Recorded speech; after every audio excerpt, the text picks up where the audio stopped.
नमस्कार। MHD 6 के अंतर्गत आज हम निबंध के विषय में जानेंगे। और कौन से निबंध? भारतेंदु युग निबंध।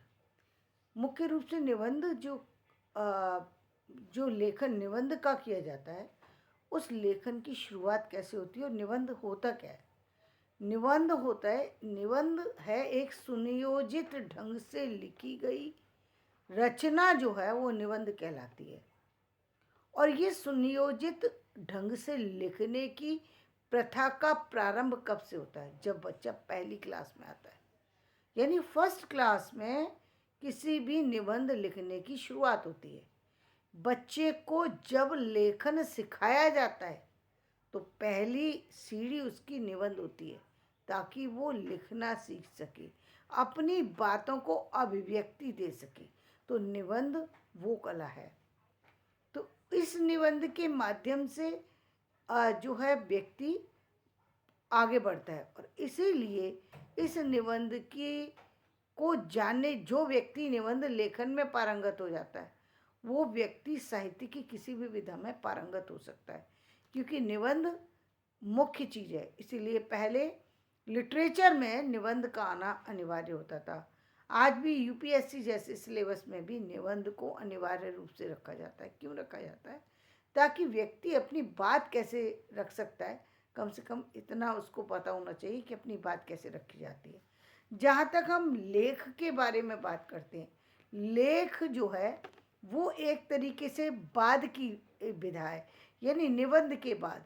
जब आपने निबंध लिखना सीख लिया, आप लेखक बन चुके हैं, अब आप लेख लिख सकते हैं। लेख किसी भी खास परिस्थिति पर हो सकते हैं, किसी भी खास चीज़ पर होते हैं, क्योंकि अब आपको लेखन आ चुका है। लेख में आप आलोचना भी कर सकते हैं, लेख में आप समालोचना भी कर सकते हैं, लेख में हास्य व्यंग भी होता है, लेख में अन्य तरह की चीज़ें भी दी जाती हैं। जहाँ इतिहास के बारे में भी जानकारी दी जाती है लेख में, पुरातत्व के बारे में भी जानकारी दी जाती है, और अन्य विधाओं के विषय में भी जानकारी दी जाती है। तो लेख और जो निबंध है, ये मुख्य अंतर है इसमें। अब हम भारतेंदु युगीन निबंध के विषय में चर्चा करेंगे। भारतेंदु युग में जिस दूसरी गतिविधा का विकास विशेष रूप से हुआ वह निबंध है। निबंध से हम तात्पर्य उस लघ्वाकार अकथात्मक गद्य रचना से है, मतलब उस समय छोटी रचना और जो पहले से ना कही गई हो। जैसा कि मैंने आपको कहा कि निबंध देने का सबसे बड़ा कारण ही होता है, बच्चे को निबंध लिखवाने का कारण, कि बच्चा लिखना सीखे, नियोजित ढंग से लिखना, सिस्टमेटिक ढंग से लिखना सीखे। किसी चीज़ का प्रारंभ कैसे किया जाता है, ये कला एक बच्चे में कैसे विकसित कैसे हो, उसका संपूर्ण विकास उसमें कैसे छलक करके आए, इसके लिए निबंध लेखन कराया जाता है। तो इसीलिए उन्होंने कहा लघ्वाकार और अकथात्मक, जो अपनी संरचना में स्वच्छंद होती है और लेखक की व्यक्तित्व उसका व्यक्तित्व निबंध अभिव्यक्ति पाता है। इस दृष्टि से लेख निबंध से अलग है। इस युग के गद्य लेखकों ने समकालीन जीवन और इतिहास के अनेक पक्षों पर प्रभुत मात्रा में लेख लिखे हैं, जिनमें से अधिकांश तत्कालीन पत्र पत्रिकाओं की फाइलों में दबे पड़े हैं।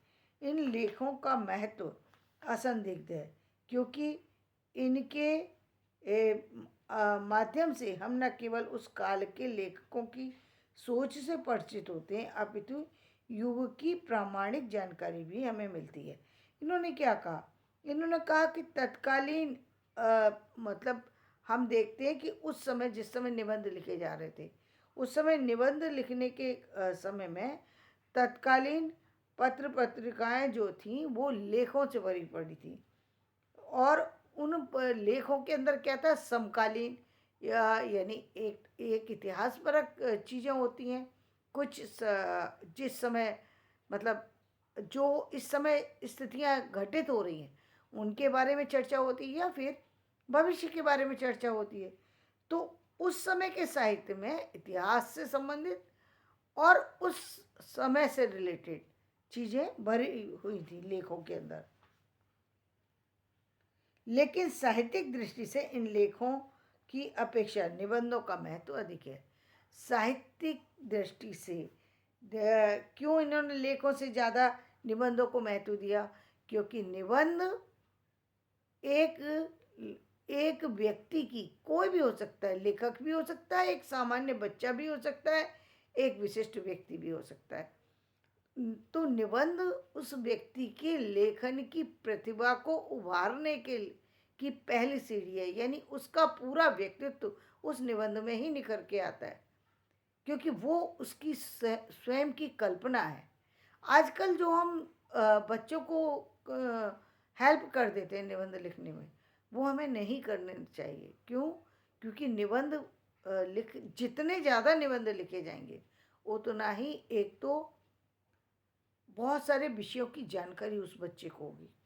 देखिए आज के समय में बहुत सारी सुविधाएं बच्चे को प्राप्त हैं, यानी गाइड मिल जाती हैं, न्यूज़पेपर मिल जाते हैं और ऑनलाइन बहुत सारी चीज़ें मिल जाती हैं जिससे बच्चे के पास मैटर उपलब्ध होता है। पहले मैटर बहुत ज़्यादा उपलब्ध नहीं होता था। उस समय जो निबंध लिखे गए हैं वो पूरी तरह से एक तरीके से उस समय की सामाजिक चीज़ों के ऊपर, सामान्य छोटी छोटी चीज़ों के ऊपर लिखे गए। आज जो निबंध लिखे जा रहे हैं वो प्रकृति से संबंधित हो सकते हैं, पर और बहुत सारी चीज़ों से रिलेटेड हैं। तो वो अब आज के निबंध जो है एक मैच्योर निबंध की स्थिति में है, और उस समय जो निबंध लिखे जाते थे वो एक अलग स्थिति में निबंध लिखे जाते थे। तो ये दोनों बहुत बड़ा फ़र्क है। लेकिन निबंध इसलिए महत्वपूर्ण है क्योंकि उसमें अब लेखक की खुद की जो है अभिव्यक्ति होती है। निबंध वो खुद से शब्दों को बांधता है, खुद से उन सारी चीज़ों को अभिव्यक्त करता है जिनको वो अपनी दृष्टि से देखता है, महसूस करता है और फिर उसको अभिव्यक्ति देता है। यद्यपि भारतेंदु युग के अनेक लेखकों ने निबंध लिखे हैं, किंतु निबंधकार के रूप में अपना वैशिष्ट्य स्थापित करने वाले 4 ही लेखक हैं: भारतेंदु हरिश्चंद्र, बालकृष्ण भट्ट, प्रताप नारायण मिश्र और बद्री नारायण चौधरी प्रेमचंद।